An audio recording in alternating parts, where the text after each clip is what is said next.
Hello and welcome to Spotlight On. I'm your host, Jeff Merritt. The Child Health Investment Partnership of Roanoke Valley is a healthcare coordination program that provides services to low-income families. The organization is also a recipient of a 2016-2017 Cox Charities grant for $10,000.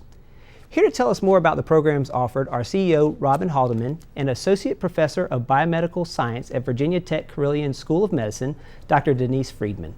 Ladies, thank you so much for coming in today. Thank you for having us. Robin, let's start with you. Can you tell us just a little bit of an overview of CHIP and what CHIP does? Okay.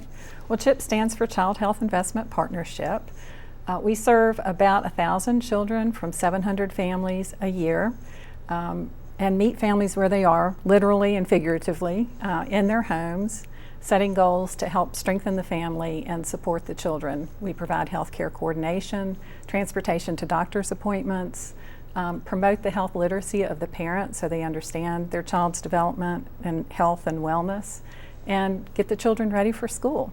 Now, when you say get ready for school, I'm assuming that there's a target age range for the kids. Right. We serve children from birth, really the moms when they're pregnant, until the children enter first grade.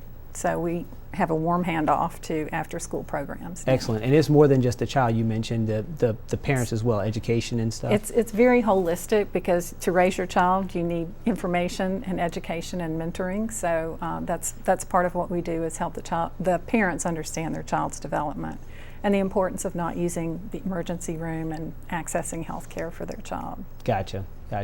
Well, Denise, let's change gears a little bit here. And obviously there's a lot of research that has gone into a variety of these different areas, including the impact some of these programs are having in the community.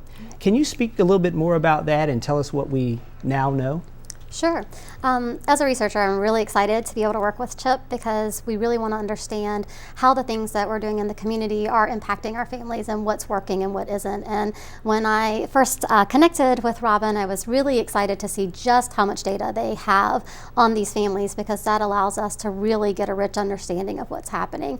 And we look at about 20 risk factors that these families face, which is in addition to poverty. 100% of the families are impoverished, and we find that they may face as many as 7 risk factors, which, when we're talking about risk factors, we're talking about things like substance abuse risk, mental health risk, low parent education. So any one of them alone is a lot.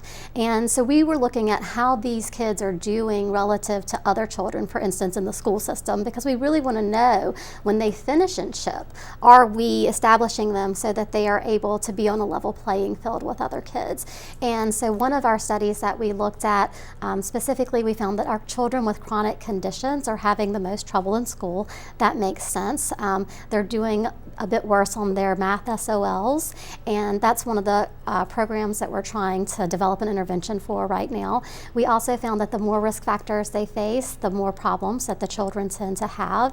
And we found that chronic absenteeism, which is getting a lot of attention in the news right now in relation to poverty, that specifically it's the parent risk factors that seem to be related to that. So parental lower education, parental substance abuse risk, and parental mental health risk. And so those are some of the things that we're really focusing on, because if we can make a difference there, then we can make a difference in the school system. So good research there. And now, in the last 30 seconds or so, Robin, maybe you could kind of help close this together, both what you're doing with that research and, we mentioned the $10,000 grant, how you're going to utilize that. So this research really helps us target interventions where they're going to matter most. Our Literacy for Little Ones grant program that was funded through Cox Communication is one of those interventions. It's going to help us build a small library for our children of books. It's going to help us provide kindergarten-focused home visits based on some of this data of how they're doing on their pre-K PALs, and help us build a library of books for children, for every child that enrolls in CHIP. Wonderful. Well, congratulations to all, certainly on your $10,000 grant, all the work that you're doing and the research. It seems to all really be coming together. And thank you both for coming in today to share a little bit more with us. Thank you for making it possible. For more information about the Child Health Investment Partnership, or CHIP, you can visit their website. For Spotlight On, I'm Jeff Merritt.